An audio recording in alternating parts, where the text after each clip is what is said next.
Hello, everyone. Um, you all, several people have asked me for my testimonies, some a while back, some recently. And so I wanted to give you all my full testimony. Now, I may not be able to I've been wanting to only put my videos like on 15-minute increments. So if my video stops without warning, that's because I've hit my 15 minutes and then there'll be like a part two.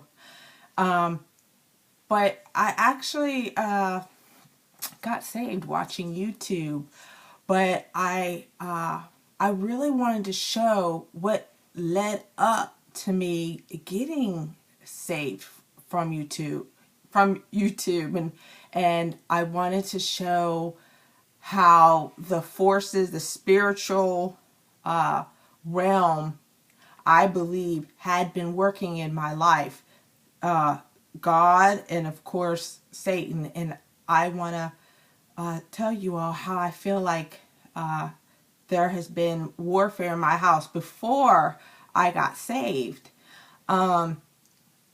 And I wanted to show how these demons are working, and the reason why I think it's relevant to intertwine that with my testimony is because a lot of Christians do not think that they're under spiritual warfare. You know, a lot of you guys already know that my stepfather used to be a minister, and I never remember him talking about warfare and spiritual warfare and demons and angels, and I never remember him saying anything about that. So I never knew. I do remember reading a book that he had was someone's experience in hell, but that was about the extent that I had gotten about that. But I still didn't associate that with our lives and how they work within us when we're not saved. And I also wanted to show you guys how they used my misery to keep me from knowing the truth about God. And I'm also going to be talking about my daughter, you all. And it is going to be some deep topics on this video or the next video whenever it comes up.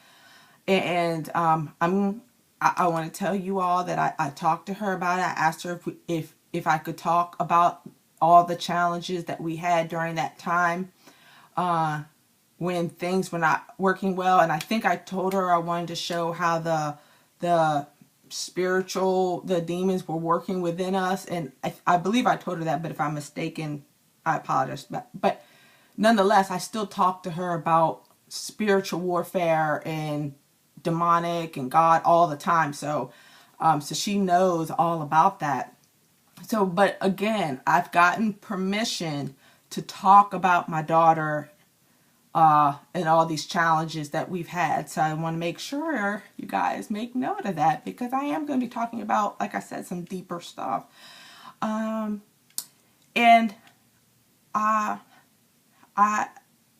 it all starts like it starts for all of us. I'm not anything special. Satan has a plan for every single one of us. Okay, but I'm talking about my situation because I lived my life. So, and I believe that the plan that he had for me was complete rejection. As most of y'all know about my adoption and given up by my mother, and the family rejected me that they adopted me into, and it was obvious. And so I had the rejection issues there. Of course, the isolation. When their families would come over to like visit, I could tell they didn't want to really. I'm not saying they were horrible to me all the time, but majority of the time it was obvious that I was separate from them. So that was like isolation that I had. So that was part of it. And of course, the neglect. My my parents never really paid me any mind. They didn't keep up with stuff that they needed to keep up with kids, and especially with me. And I believe that the enemy was using them because he wanted me to get to that cesspool of misery, and that was the avenue, that was the road that he wanted me to stay on, to make it seem like there was like no hope, and that my life was just worthless, and I was worthless, and he wanted to make sure that I felt that. And he also worked with, with friends. I was a very awkward child. I for some reason I wasn't good at making friends. I'm not gonna say I never had any friends, but I've never had any. I was never good at it. I was always a very alone person because I was used to being by myself. And I remember going to school and to class, and I would scan out the whole classroom of whoever looked awkward and by themselves. So I'd always gravitate towards the people who seemed like they were like me. And so I feel like that's another way that he had used people, or used me or whatever, to get me into that hopelessness. And he used boyfriends. And I'm 43 years old, and I have never once, y'all, I'm not even kidding, I never once had a relationship, a one-on-one, he's in love with me, I'm in love with him. Of course, you all, I want to make a disclaimer that we should not be fornicating with people we're not married with, but I'm talking about prior to being saved, that this was the way of it, that I felt like these demon spirits, they wanted me to be in fornication with them, but they didn't want me to have the love from the person that I was being with. So of course, I never felt fulfilled because I only got the physical aspect of it, but nothing, the guys never cared for me after that. But at the same time, they never wanted to not have me, but they didn't want to commit to me. So I'm sure that's the way of it for a lot of us. And another thing is you all, I have a daughter, and she, but before my daughter, I had a miscarriage when I was in my late teens, and then I got pregnant.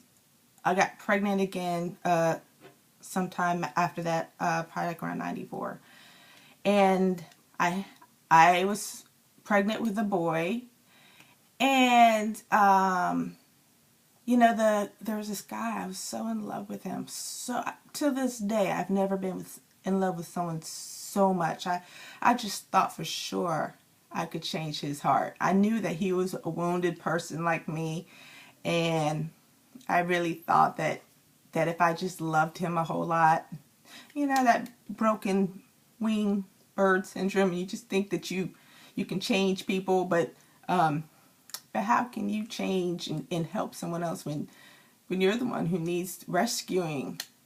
But anyway, I really loved him, but he was a huge womanizer, and like I said, I thought I could change that too, but it didn't happen that way. But I had gotten pregnant by him, and one time, and with my son, and one time I didn't do something he wanted. He wanted me to come over to his house, I believe, and I told him I wasn't going to make the drive out there. And he said that he hopes that me and the baby dies.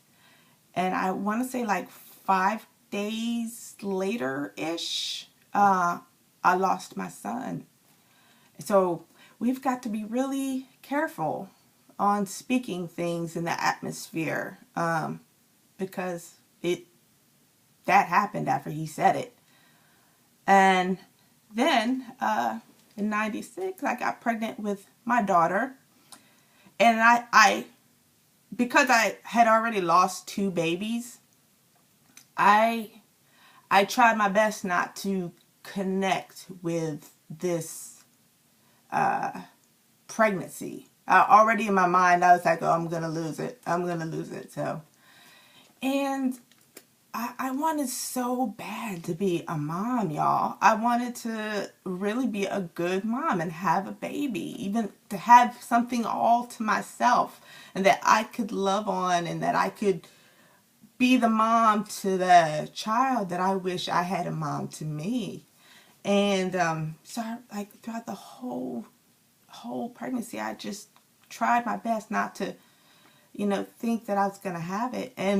But I got bigger and bigger and bigger, and matter of fact, too big because she was 10 pounds 2 ounces. So I was so happy to have her, but I still feel like the forces of evil were still at work, because when I was on this, I used to live in a really bad area, and this area, like anything goes. They don't care about the traffic signs, and everyone's for themselves. So anyway, I was with a crowd, and I was getting ready to cross the street in the crosswalk, and I had my daughter in the carriage, and I was getting ready to push her out because it looked like there was no traffic on the crosswalk. So I'm moving out, and all of a sudden this car out of nowhere comes and rushes by me, and thank God that there happened to be a security guard standing, also waiting, and he pulled me back. He had to pull me back. Had he not done that, that car would have taken my daughter in the carriage and flew her up in the air. So, praise God for that. And there's some times that the enemy has tried to kill me and kill my daughter, which I'm going to talk more of later. And so I ended up moving from that area, and I moved kind of more in the country, and but where we moved at was at this time it was public housing, and it was in the ghettoest, poorest part. It was really rough, y'all. Like a guy got shot and killed right in front of the house. I woke up, right by the house. He got shot like 5, 6, 7 times, and I'm running out the door, and there he is, and we're all looking at this, this dead body. And let me tell you, they say in the Bible that people's hearts will wax cold, and that's very true, because in the crowd, as this guy is still dead, bleeding, but he's dead, these girls in the crowd, they're fighting over this guy that they're both dealing with, and not looking that there's a dead person. So, that Bible is really true, that people's hearts will wax cold, and will be more selfish. And so, sorry, I know that was a little off my subject. But we did live there. I lived in that public housing for about 10 years. And like I said, it was a drug-infested home. And a lot of supernatural things happened to me in this house, which I speak of in my Deceiving Spirits upload. So I'm not going to repeat the stories about that. I'm just going to tell you a few other occasions that I didn't mention in that upload. And if you want to see what happened in addition to that, you can view my Deceiving Spirits upload. But I knew that there was some demons in my house. I'm sorry, I wasn't sure if they were just unclean, my guides, or demons. I wasn't quite sure what they were. I did think that they were my guardians, but I also felt like there was something evil there as well.